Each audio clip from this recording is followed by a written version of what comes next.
This is Tonatiuh, the sun god and ruler of the Aztec heaven, which they called Tolan. He was literally the sun itself, the fifth one in fact, presiding over the fifth age after the 4 previous suns had perished. The Aztecs believed they had to sacrifice to him regularly, or else he would refuse to move across the sky. He was strongly associated with eagles, unsurprisingly, and was often depicted wearing their feathers and carrying weapons such as arrows and shields, or instruments specifically created for human sacrifice.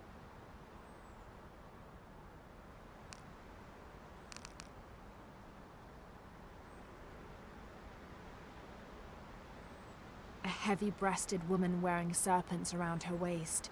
This is Coatlicue, whose name literally means skirt of snakes. She's also called Tetioinen, the mother of the gods. She gave birth to the moon and the stars, and had over 400 children, including the sun god Huitzilopochtli, who was also god of war. In addition to being a mother, she's seen as the devourer of all that lives. It's said that she was herself sacrificed to bring about this current age of creation.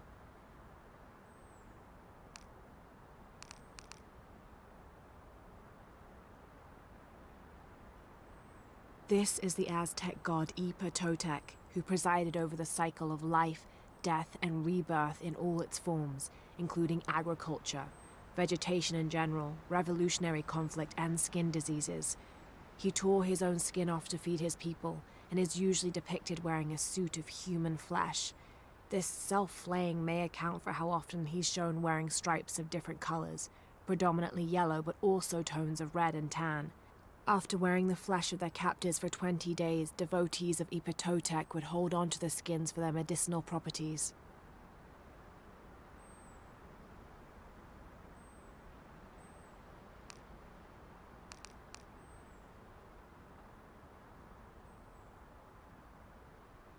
That black and yellow stripe across his face marks this as Tezcatlipoca, a very important god to the Aztecs. Let's see if I can remember everything he was associated with. Jaguars, hurricanes, the night winds, the night sky, earth, the north, sorcery, beauty, temptation, leadership, war, strife, interpersonal conflict in general, and of course obsidian and divination. His right foot is often replaced with a piece of reflective obsidian, which the Aztecs used as mirrors, and these mirrors figured in shamanic rituals and prognostication. Tezcatlipoca literally means smoking mirror.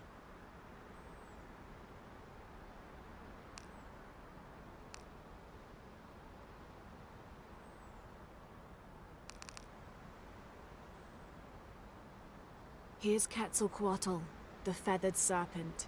The Aztecs worshipped him as a force of nature, responsible for the wind and the rain. In his most wrathful tempers, these natural phenomena became extreme, acting to cleanse the earth and sky. Through that, he also became associated with justice and with mercy. According to one legend, he had misbehaved with his sister, and to atone for his shame, he set himself on fire. Then, his ashes rose into the sky, and he became a god of light as well.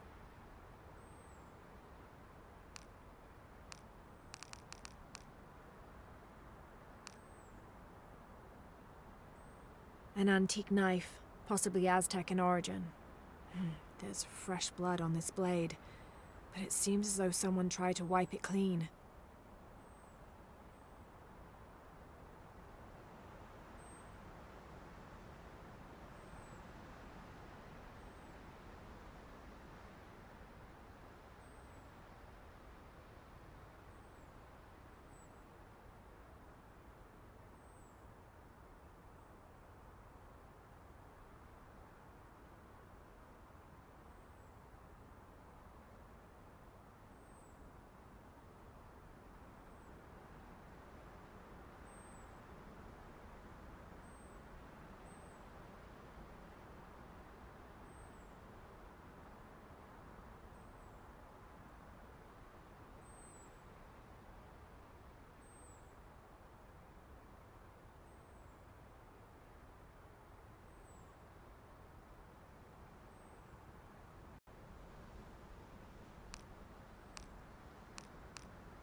bulging eyes, fangs.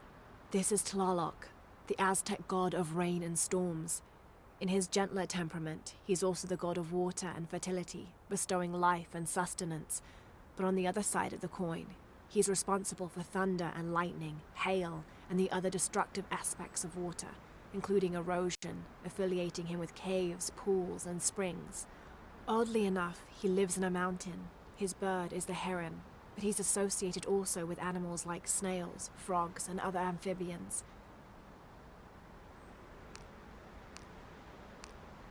These are the king and queen of Mictlan, the principal underworld of Aztec mythology. Mictlantecuhtli was the most prominent of the gods associated with death. He was often depicted as a skeleton with eyeballs in his skull sockets, and his responsibilities included looking after the souls of the departed. His wife, Mictlantecuhtli, presided over festivals of the dead, which are precursors to the modern Dia de los Muertos traditions.